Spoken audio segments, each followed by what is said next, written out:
ಯಾರು ಕೂಡ ಉಲ್ಲಂಘನೆ ಮಾಡಬಾರದು ಅಂತ. ನಿನ್ನೆ ಕಲ್ಲು ತೂರಾಟ ಮಾಡಿದ ಆರೋಪಕ್ಕೆ ಈಗಾಗಲೇ ಕರವೇ ಅಧ್ಯಕ್ಷ ನಾರಾಯಣಗೌಡ ಅವರ ಬಂಧನ ಆಗಿದೆ. ಒಂದಷ್ಟು ಜನರನ್ನ ತಡೆದಿದ್ದಾರೆ. ಸೊ ಹಾಗಾಗಿ ನಾವು ಯಾರ ಪರಾನೂ ಇಲ್ಲ, ಯಾರ ವಿರೋಧನೂ ಇಲ್ಲ.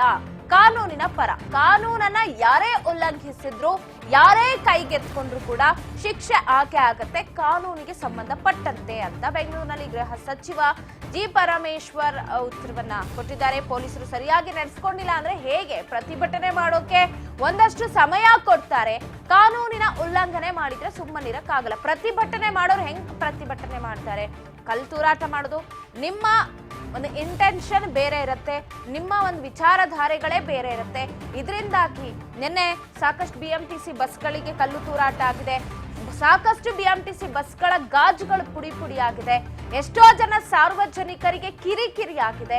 ನೀವು ಹೋರಾಟ ಮಾಡಬೇಡಿ ಅಂತ ಯಾರು ಹೇಳಲ್ಲ. ಆದ್ರೆ ಕಾನೂನನ್ನ ಕೈಗೆತ್ತಿಕೊಳ್ಳುವಂತಹ ವಿಚಾರ ಬಂದ್ರೆ ಯಾರೂ ಕೂಡ ಸುಮ್ಮನಿರಲ್ಲ. ಅದರಲ್ಲೂ ಗೃಹ ಮಂತ್ರಿಗಳಾಗಿ ಕಾನೂನಿನ ಸುವ್ಯವಸ್ಥೆಯನ್ನ ಕಾಪಾಡುವಂತಹ ಜವಾಬ್ದಾರಿ ಇರೋರಾಗಿ ನಾವ್ ಯಾರ್ದೋ ಒಬ್ರು ಪರವಾಗಿ ಮಾತಾಡೋದು ಅಥವಾ ಯಾರ್ದೋ ವಿರೋಧವಾಗಿ ಮಾತನಾಡೋದು ನಾವು ಮಾಡ್ತಾ ಇಲ್ಲ.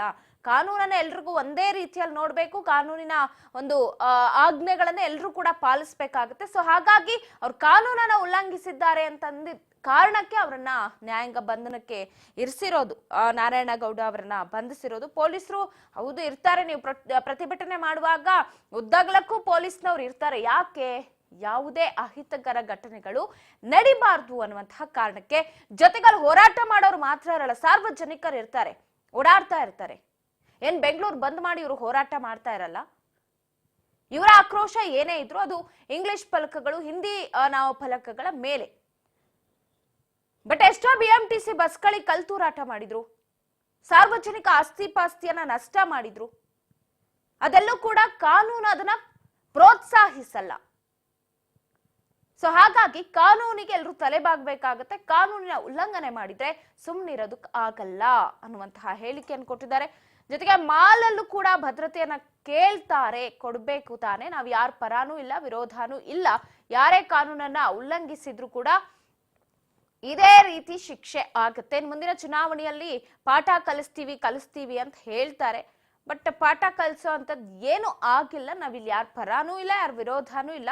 ಕಾನೂನಿನ ಒಂದು ರೀತಿಯಾಗಿ ಏನ್ ಕ್ರಮ ಕೈಗೊಳ್ಬೇಕು ಪೊಲೀಸರು ಆ ಕ್ರಮವನ್ನ ಕೈಗೊಂಡಿದ್ದಾರೆ. ಅದನ್ನ ಯಾರು ಕೂಡ ಪ್ರಶ್ನೆ ಮಾಡುವ ಹಾಗಿಲ್ಲ ಅಂತ ಇಲ್ಲಿ ಗೃಹ ಸಚಿವ ಜಿ ಪರಮೇಶ್ವರ್ ಅವರು ಹೇಳಿಕೆಯನ್ನ ಕೊಡುವ ಮೂಲಕ ಅಂದ್ರೆ ಏನು ಒಂದು ಆರೋಪ ಬರ್ತಾ ಇದೆಯಲ್ಲ, ಆರೋಪಕ್ಕೆ ಒಂದು ಸ್ಪಷ್ಟನೆಯನ್ನ ಕೊಟ್ಟಿದ್ದಾರೆ.